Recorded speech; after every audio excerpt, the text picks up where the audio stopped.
Je vais juste évoquer le dernier projet de cette délibération, donc l'élargissement de la 2 fois 2 voies, Nantes-Vannes en 2 fois 3 voies, qui va manifestement à l'encontre d'objectifs que nous nous sommes nous-mêmes fixés, la réduction de la part de la voiture individuelle dans nos mobilités pour contribuer à notre neutralité carbone, et puis celui de réduire notre consommation d'espace naturel et agricole, en particulier les zones humides les plus stratégiques.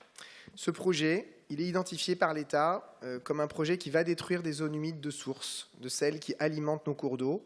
Et c'est en contradiction avec les ambitions qui sont portées par la Commission locale de l'eau de l'Estuaire de la Loire, qui est le Parlement local de l'eau, qui réunit la diversité des acteurs concernés.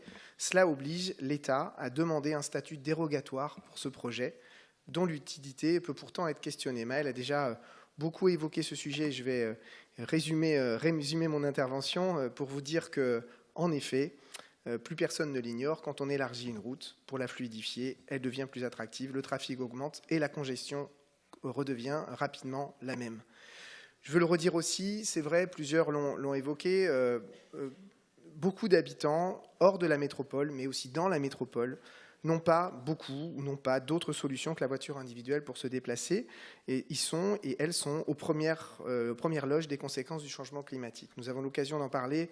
Madame la Présidente, vous en parliez tout à l'heure du pôle métropolitain Nantes-Saint-Nazaire. Nous en parlons avec les EPCI de ce territoire. Je veux vous le dire, nous ne les oublions pas, ces habitantes et ces habitants. C'est en réalité même en pensant d'abord à eux que nous estimons que les 60 millions d'euros d'argent public qui sont prévus pour ce projet seraient mieux utilisés en se concentrant sur des solutions qui leur permettraient, les inciteraient au report vers le covoiturage, le ferroviaire ou les lignes de car. Anthony Desclosiers l'a dit tout à l'heure, et c'est vrai, et nous en sommes fiers, nous avons déjà infléchi notre trajectoire concernant la consommation d'espace, concernant les mobilités. Mais face à un changement climatique qui accélère, nous devons encore accélérer notre capacité à changer nos réflexes du passé, à rompre avec une ancienne logique d'aménagement du territoire. Je pense ici que personne ne croit vraiment que face aux enjeux des décennies qui viennent, l'urgence et la priorité seraient d'élargir des 2 fois 2 voies existantes. Je vous remercie. Merci.